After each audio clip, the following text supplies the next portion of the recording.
उत्तर प्रदेश की पुलिस अब सिर्फ अपराधियों को पकड़ने तक सीमित नहीं है। अब लड़ाई है देश की अस्मिता की रक्षा की।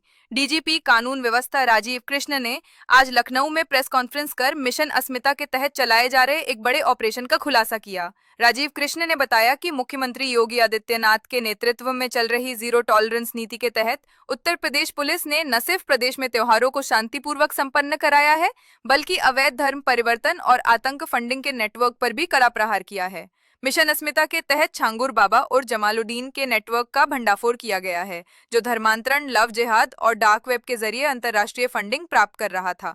राजीव कृष्ण ने कहा, इस नेटवर्क का कनेक्शन केवल देश के ही नहीं बल्कि कनाडा और अमेरिका तक फैला हुआ था। इसकी कार्यप्रणाली आईएसआईएस के सिग्नेचर स्टाइल से मेल खाती है। अब तक देश भर के 6 राज्यों से 10 आरोपियों की गिरफ्तारी हो चुकी है, जिनमें गोवा से आयशा उर्फ एसबी कृष्णा, कोलकाता से अली हसन और ओसामा, मुजफ्फरनगर, देहरादून, दिल्ली और जयपुर से अन्य आरोपी शामिल हैं। इन सभी पर नाबालिग लड़कियों को प्रेम जाल में फंसाकर धर्मांतरण कराने, फंडिंग, सेफ हाउस देने, नकली पहचान पत्र तैयार कराने और कट्टरपंथी विचारधारा फैलाने जैसे गंभीर आरोप हैं। पुलिस जांच में यह भी सामने आया है कि आगरा की 2 बहनों की गुमशुदगी के बाद ही इस नेटवर्क का खुलासा हुआ, जिनका लिंक इस पूरे सिंडिकेट से जुड़ा पाया गया। राज्य पुलिस ने एटीएस, एसटीएफ और केंद्रीय एजेंसियों के साथ समन्वय कर ऑपरेशन को अंजाम दिया। ये कार्रवाई सिर्फ एक गिरोह नहीं बल्कि एक विचारधारा के खिलाफ निर्णायक युद्ध है। सर, अब आपको नाम बता देता हूं क्योंकि उनका हम लोग आज पुलिस कस्टडी रिमांड ले रहे हैं। It's public knowledge, public document, but subsequent आगे जब जानकारी प्राप्त होगी तो बाकी डिटेल बताऊंगा। इसमें गोवा से आयशा उर्फ एसबी कृष्णा, कोलकाता से अली हसन उर्फ शेखर राय, कलकत्ता से ओसामा, आगरा से रहमान कुरैशी, मुजफ्फरनगर से अबू तालिब, देहरादून से अबुर रहमान, जयपुर राजस्थान से मोहम्मद अली, जयपुर से जुनैद कुरैशी, दिल्ली से मुस्तफ़ा उर्फ मनोज, जयपुर से ही मोहम्मद अली। ये 10 लोग गिरफ्तार हुए। अगेन वो सब चीज़ें अब क्योंकि अभी आए हैं पकड़ करके, वो इन्वेस्टिगेशन के बाद मालूम पड़ेंगी, बट इसमें से कुछ लोग डेफिनेटली एक हायर लेवल पर कोऑर्डिनेट कर रहे थे, बट इनके आगे भी कोई था कि नहीं था। फंडिंग वगैरह के नाम हमारे पास आए हैं, कुछ जो अकाउंट्स की डिटेल आए हैं, विदेशों के उनके डिटेल्स आए हैं, उनको हम लोग फर्दर एक्सप्लोर कर रहे हैं, इन्वेस्टिगेट कर रहे हैं, तो उसके बाद आगे मालूम पड़ेगा क्या पूरी पोजीशन है। ये जो धर्मांतरण का रैकेट था, ये क्या खाली आगरा तक सीमित था या उत्तर प्रदेश के बाहर भी लोग धर्मांतरण करा रहे थे? अगेन ये सब हमारी प्रिलिमिनरी इंक्वायरी है, अभी प्रिलिमिनरी स्टेज पर है अभी इन्वेस्टिगेशन। तो जो इनसे जो प्रारंभिक बातचीत हुई है, उन्होंने इस चीज़ को काफ़ी जगहों पर करना और उसमें कई लोगों को सक्सेसफुली कन्वर्ट करने की बात स्वीकारी है। उनको वेरीफाई किया जा रहा है और वेरिफिकेशन के बाद जो एक पुख्ता जानकारी होगी आपसे शेयर की जाएगी। अब ये गैंग पकड़ा गया, तो इसकी रोकथाम आगे बढ़ते संगठित अपराध की तरह हो रहा है, तो इसकी रोकथाम के लिए क्या पुलिस क्या करेगी? यही तरीका है, जब आप एक संगठित गैंग को पकड़ते हैं तो उसका पूरा नेटवर्क एक डिस्टर्ब होता है और उसमें फाइनेंसिंग से लेकर के कोऑर्डिनेशन का जो काम वो लोग करते हैं पीछे, उससे लेकर के सारी चीज़ें डिस्टर्ब होती हैं। सबसे इफ़ेक्टिव तरीका किसी भी ऑर्गेनाइज्ड क्राइम को पकड़ने का उस क्राइम की गहराई तक, सतह तक, तह तक जाना और उसके पीछे सम्मिलित जो अपराधी हैं उनका पर्दाफाश करना, उनके विरुद्ध वैधानिक कार्रवाई करना है। वही कार्रवाई की जा रही है।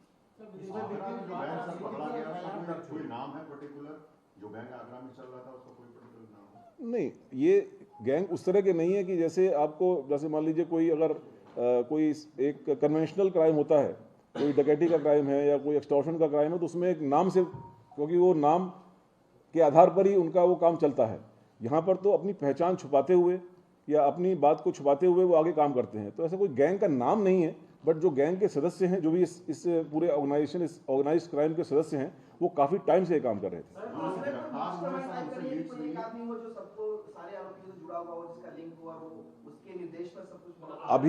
अभी प्रारंभिक स्टेज है इन्वेस्टिगेशन की।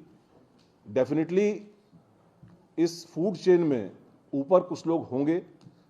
उन फूड चेन तक, ऊपर के लेवल तक पहुंचने में इन्वेस्टिगेशन की कड़ियों को आगे मिलाना भी होगा। उसमें इनकी इंटरोगेशन रिपोर्ट्स भी तैयार होंगी, उनकी इंटरोगेशन भी होगी, चीज़ों को वेरिफिकेशन भी होगा और उसके बाद ही जो आपका प्रश्न है उसका आंसर मिल पाएगा। जो लोग गिरफ्तार हुए उनसे कुछ लीड्स मिली हैं कि? जी हाँ, कुछ लीड्स मिली हैं।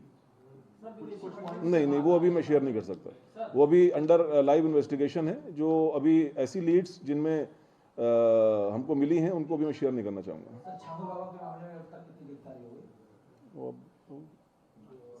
छांगू बाबा के मामले में 2 और गिरफ्तारियां आज हुई हैं, जिसके बारे में प्रेस रिलीज जारी किया जाएगा। सर जो विदेशी फंडिंग हो रही है, ये नेपाल का, सऊदी अरब का, पाकिस्तान का, किस कंट्री के बारे में पता चल पाया अभी तक, और क्या पूरे देश में इस तरह नेटवर्क चल रहा है? नहीं, मैं अभी देखिए, मैं आपको साक्ष्य के आधार पर बात बताऊंगा। जो हमारे पास साक्ष्य है उसमें इन 4 जगहों पर बैठे हुए कुछ व्यक्तियों द्वारा इसकी फंडिंग की जा रही है, जिसके हमको साक्ष्य मिले हैं। उसका उपयोग, उसका जो प्रयोग है वो प्रयोग देश में किस किस जगह पर हो रहा है वो फर्दर इन्वेस्टिगेशन का विषय है। तो जैसे जैसे इन्वेस्टिगेशन आगे बढ़ेगी, मनी ट्रेल आगे बढ़ेगी, उसमें जो है वो इन्वेस्टिगेशन में बिंदु सामने आएंगे।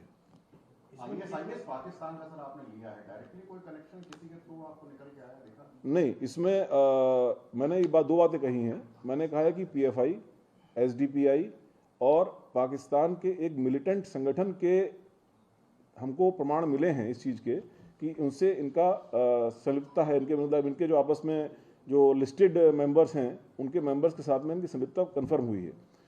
आईएसआईएस के बारे में मैंने कहा कि उनका ये सिग्नेचर स्टाइल है कि जिहादी तैयार करके इसमें से एक जो कन्वर्ट है, जो 2 लड़कियां गायब हुई थी जिनको रिकवर किया गया है, उनमें से एक का उसके अपने चेंज्ड फेसबुक पर AK-47 के साथ फोटो है। तो ये जो स्टाइल है मुजाहिद में रेडिकलाइज करने का, ये स्टाइल जो है मैंने कहा कि वो ISIS का स्टाइल है। क्या ये जो लड़के रेडिकलाइज कर रहे थे, क्या इनको फिर लड़ाका बना रहे थे? मतलब एक अभी it is too early to say. अभी तो जो एविडेंस हमारे सामने ये है कि भाई एक साइबर ट्रेल में, उस साइबर ट्रेल में one of the victims she is holding AK-47 weapon and photograph उसकी मौजूद है, जो कि इन्वेस्टिगेशन का पार्ट है। बाकी आगे क्या स्टेज पर पहुंचे थे, नहीं पहुंचे थे, कैसे कर रहे थे, हम लोग इन्वेस्टिगेट कर रहे हैं। जो लड़कियां सर बरामद हुई उन्होंने कुछ बताया कि कहां गए? काफ़ी कुछ बताया है, बट वो भी मैं शेयर नहीं करना चाहूँगा, अभी मैं शेयर नहीं करना चाहूँगा।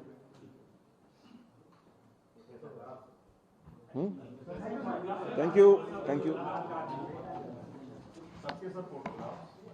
फोटोग्राफ अभी नहीं दे पाएंगे। अभी जो पकड़ गए हैं वाले उनका हम लोग देख लेते हैं। लड़कियों को तो डेफिनेटली नहीं दे पाएंगे, और बाकियों का जो है उनका भी बाकी 10 को दे देंगे। अच्छा, ठीक।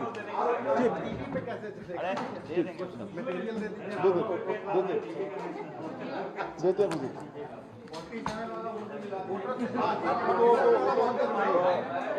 जो लड़के के समाचार